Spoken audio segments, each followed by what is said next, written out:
跟他讲说哦，我喜欢当狗之类的，可能比较难以启齿。可以分下午场跟晚上场。我也比较想要过晚上场，因为晚上的那个感觉比较正式。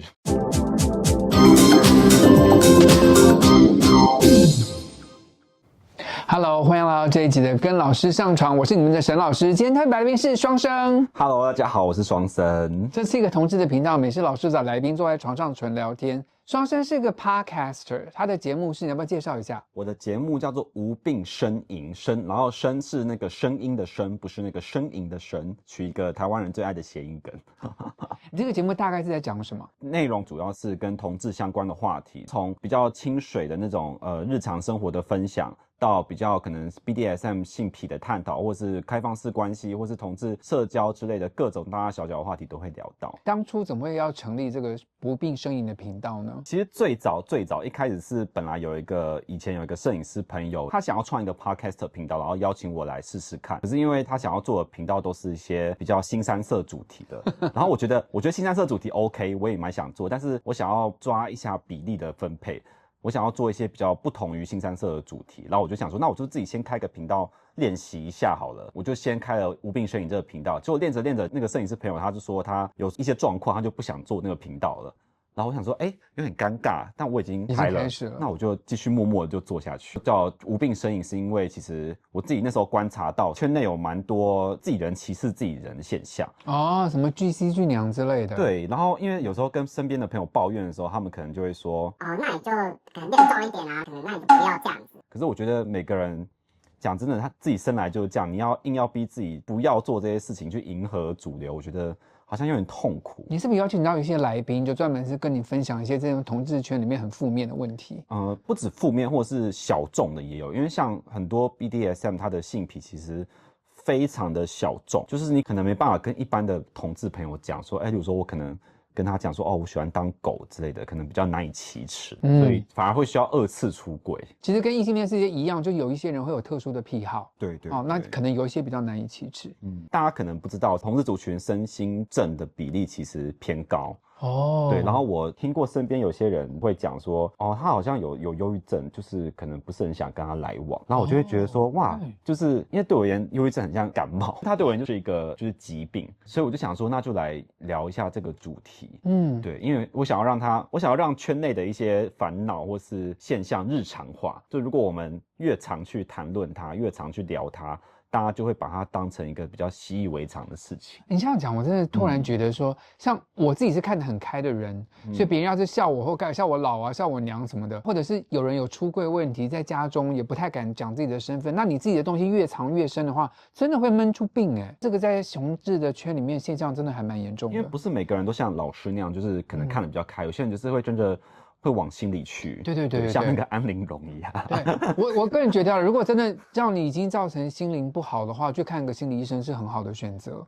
然后你身边也要有一些能够支援你、支持你的朋友们。如果像网友骂我干嘛很不爽，我会跟我的朋友发泄一下，我觉得都稍微有一些疏解的管道吧。有个自己的安全网。无病呻吟也大概1年的时间了，对不对？1年出头了。那你有没有碰到什么好玩的案子要跟我们分享的？之前有一个来宾，他来分享开放式关系。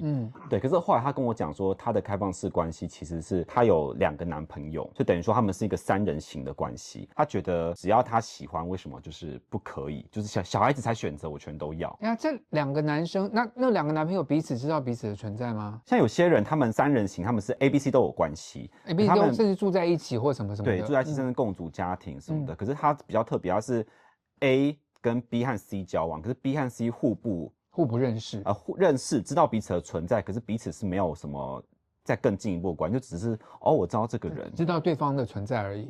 所以这不能算是渣男了。我觉得如果他们都知道，然后他们也讲好的，对，也喜欢这个游戏规则的话，那就他们开心就好了。访问的时候，你是访问到 A、B、C 3个人吗？访问 A， 然后我私下去问 B。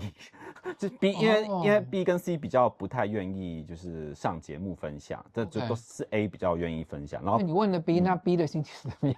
讲起来好怪。应该说其实跟 A 在节目上讲的差不多，就是他其实就是知道彼此的存在。然后对 C 的话，他比较像是就是要去接受说，我的男朋友 A 他的时间就是要分配给我跟 C， 那就是有很多，例如说我最常问他的一题就是说，那你那个情人节要怎么办？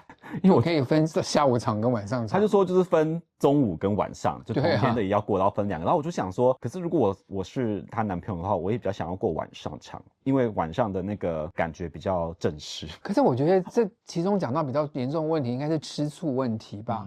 因为说你知道你男朋友另外还有一个别的男人，然后他们不吃醋，真的好难理解哦。对，因为像我虽然之前也有交往关系过，可是我从来都是谈所谓的1对1那种封闭式的。这几年我常遇到一些暧昧对象，他们也有对我提出说想要试试看，就是开放式关系。你自己可以接受吗？其实我觉得如果他是有先开诚布公的谈的话，我应该是可以接受。所以你目前有过开放式关系吗？目前没有啊，目前没有。OK， 但就是我现在对他的想象比较像是可以试试看。你觉得开放式关系中，或者刚刚讲到这个 ABC 的三角式关系，多重伴侣，你觉得最难克服的应该是心理上的哪一个障碍？我觉得最难克服的还是那个安全感跟信任感因为我自己访谈完这么多的开放式关系之后，其实他们每一对在处理信任感这件事情都不太一样，他很难有一个教科书，你就说你就照着上面这样子 ABC 这样做，你就是会有安全感。我觉得完全不能这样讲。我觉得因为我跟我老公也是常年的开放式关系，然后刚开始我也经过很长一段时间的嫉妒，很难平息。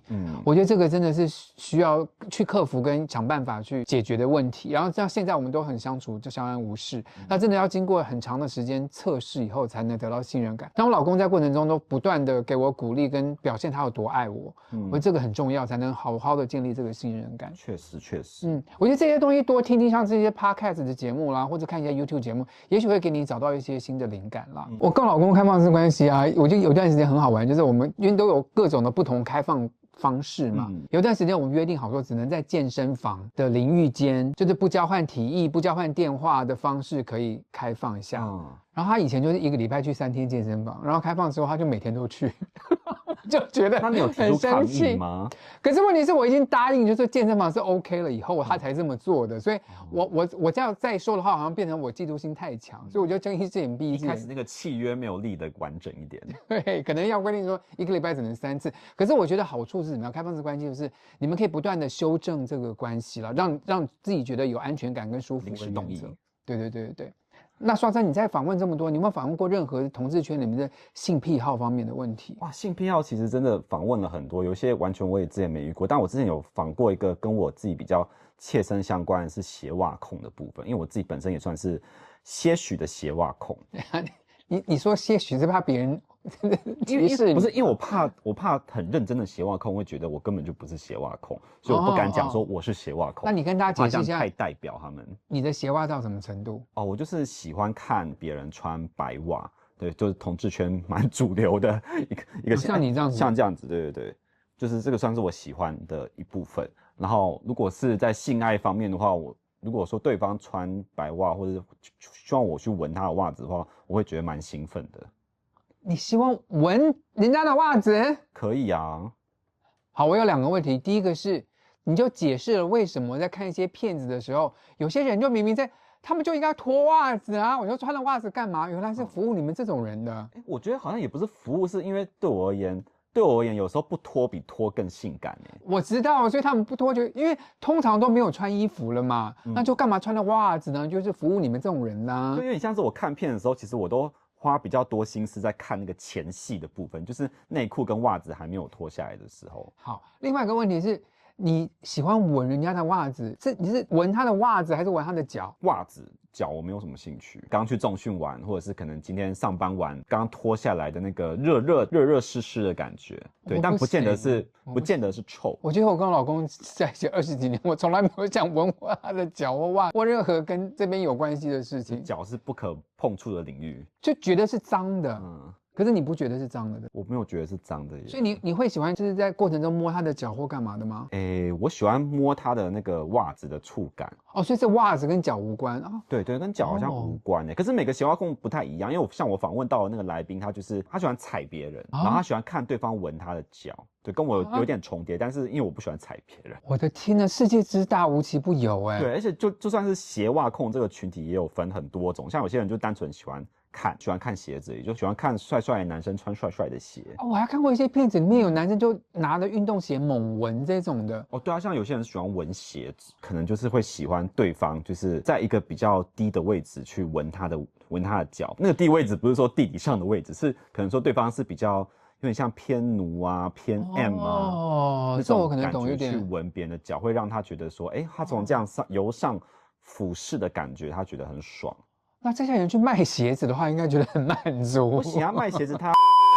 其实我做 YouTube 也是很多事情我都本来都不知道，像什么无性恋啦，或者是多性恋什么的，我都甚至访问过来宾，他这样的话才说哦，原来有这么一回事。我们在做自媒体，在做自媒体的过程中认识很多不同的来宾，也学习到很多。我其实之前在直播中有访问过双生，会讲他的工作啊，什么感情生活都在里面，所以会把那个放在节目的最后面。就是大家对双生这么可爱的男生有兴趣的话呢，可以去看一下。希望各位喜欢今天节目内容，我会把双生的 IG 放在节目下方，然后看看他的链接要怎么听到他的 Podcast。如果喜欢今天的节目的话，不要忘记帮老师按赞、订阅、分享。每个礼拜都有直播，我会回答你们所有的留言。谢谢老师要跟双生玩一个游戏啦，双生大挑战，耶！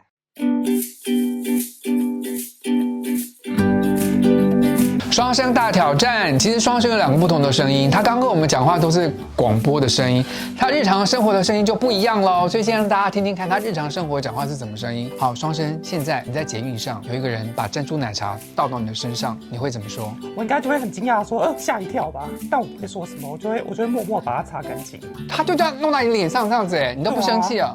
不会啊，我不会生气，我很少发脾气。有个小女孩在路边哭，然后她没有棒棒糖，然后你买个棒棒糖给她吃，你会跟她说什么？我中午买个棒棒糖给她吃吗？对。天哪，我好害怕小孩啊！妹妹，这个棒棒糖给你吃，就是不要再哭了。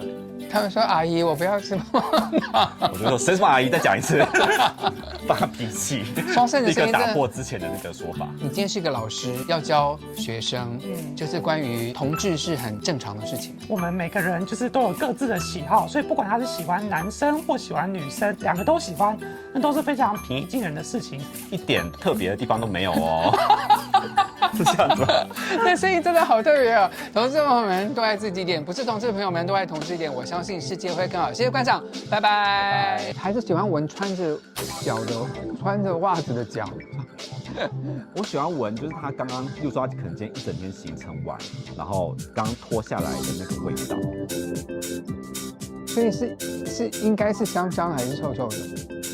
我觉得那个很难去定义它香或臭。我知道你的定义就是它闻起来很性感。对，可是就因为有些人好像会以为说是那种喜欢闻脚臭，对，喜欢闻脚臭或是那种什么下雨的那种